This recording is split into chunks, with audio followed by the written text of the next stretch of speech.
Hello all and welcome to my channel. This is mister movie lover.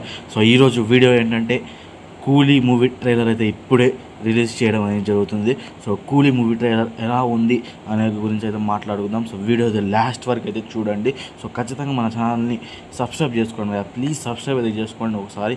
So and next వచ్చేసరికి కూలీ movie గురించి మాట్లాడుకుందాం. So కూలీ movie trailer ఎలా ఉందంటే నాకైతే అస్సలు నచ్చలేకపోయా. లోకేష్ కనకరాజన మూవీ తీసింది అని ఎలా ఉంది. కూలీ మూవీ ట్రైలర్ టోటల్లీ డిసప్పాయింట్ చేసింది నాకైతే. సో ఇప్పుడు కూడా ఆలోచిస్తా నేను, ఈ లోకేష్ కనకరాజన డైరెక్ట్ చేసింది అని చెప్పేసి. సో కూలీ మూవీ ట్రైలర్ అయితే నాకైతే నచ్చలేదు, నాకనే కాదు ఎవరికి నచ్చల కూలీ మూవీ ట్రైలర్. ఒక లియో ట్రైలర్ కానివ్వండి, ఒక ఖైదీ ట్రైలర్ కానివ్వండి, ఒక విక్రమ్ ట్రైలర్ కానివ్వండి, ఆ ట్రైలర్స్కి మించేలా ఉండాలి కానీ ఆ ట్రైలర్స్ని తగ్గించేలా ఉండకూడదు.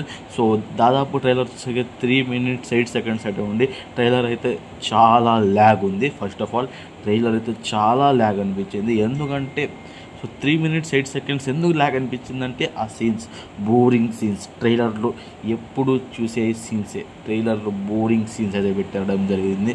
సో ట్రైలర్ అయితే చాలా ల్యాగ్ అనిపించింది. సో బోర్ అనిపించింది. ఎప్పుడు అయిపోయిందిరా ట్రైలర్ అని ఎలా ఉంది ట్రైలర్ వచ్చేసరికి. సో మీకు ఎలా అనిపించిందో ఖచ్చితంగా కింద అయితే కామెంట్ అయితే చేయండి.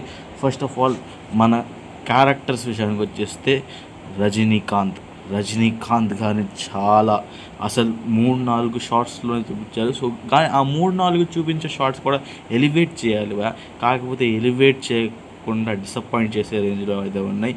సో చాలా disappointing Rajinikanth. So and Anirudh చాలా డిసప్పాయింట్ చేశారు. రజనీకాంత్కి మాస్టర్ బీట్ వేసిన అనిరుద్ ట్రైలర్లో. సో ఇందులో అయితే బీజిఎం అయితే చాలా వరస్ట్, అసలు బీజిఎమే లేదనిపించింది. సో రజనీకాంత్ గారికి మంచి బీజిఎం అయితే పడలా. సో అనిరుద్ కూడా డిసప్పాయింట్ చేశాడు. సో అండ్ మన లోకేష్ కనకరాజ్ అసలు డిసప్పాయింట్ చేసింది లోకేష్ కనకరాజ్. సో డైరెక్షన్ మంచిగా ఉండే, మ్యూజిక్ మంచిగా ఉండేది, యాక్టింగ్ కూడా మంచిగా ఉండేది. సో అందరి యాక్టింగ్స్ అయితే బాగానే ఉన్నాయి. సో నెక్స్ట్ వచ్చేసరికి నాగార్జున గారు అయితే చాలా బాగా యాక్టింగ్ చేశారు. సో నాగార్జున గారు అయితే నాకైతే మైండ్ పోయింది.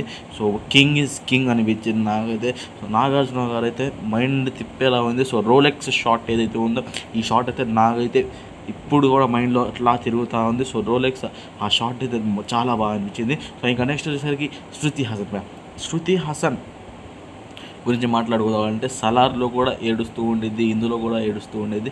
సో క్లియర్గా అర్థమైపోతుంది. సో శృతి హాసన్ కూడా బాగానే పర్ఫామ్ చేస్తుంది. సో తను ఏడవడమే కాబట్టి సో బాగానే పర్ఫామ్ చేస్తుందని చెప్పుకోవచ్చు. సో నెక్స్ట్ వచ్చేసరికి అమీర్ ఖాన్కి సెట్ అయ్యే రోల్ అయితే ఇదైతే కాదు. సో అమీర్ ఖాన్ గారు అయితే ఇందులో అయితే మ్యాచ్ చేయలేకపోయారు, అదైతే వాస్తవం. అమీర్ ఖాన్ గారిని అయితే ఊహించుకోవాలనేది అసలు బాగాలేదు అమీర్ ఖాన్ గారు అయితే.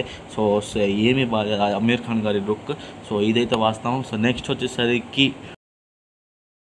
రియల్ స్టార్ ఉపేంద్ర గారు అయితే నాకైతే కాస్త కూస్తా నచ్చింది. సో ఉపేంద్ర గారు బస్ కండక్టర్ ఏదో చేస్తారు. సో నాకైతే ఉపేంద్ర గారు అయితే రోల్ అయితే చాలా బాగా నచ్చింది.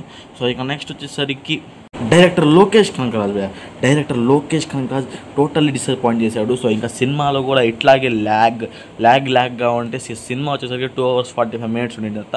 సో సినిమా కూడా ఇట్లాగే ల్యాగ్ అనిపించిందా. సో సినిమా నుంచి మధ్యలోనే బయటికి రావడం మాత్రం కన్ఫర్మ్. సో ఇది ఫ్రెండ్స్ ఈరోజు వీడియో వచ్చేసరికి వీడియో నచ్చితే లైక్ చేయండి, షేర్ చేయండి, సబ్స్క్రైబ్ చేసుకోవడం మాత్రం మర్చిపోవద్దు.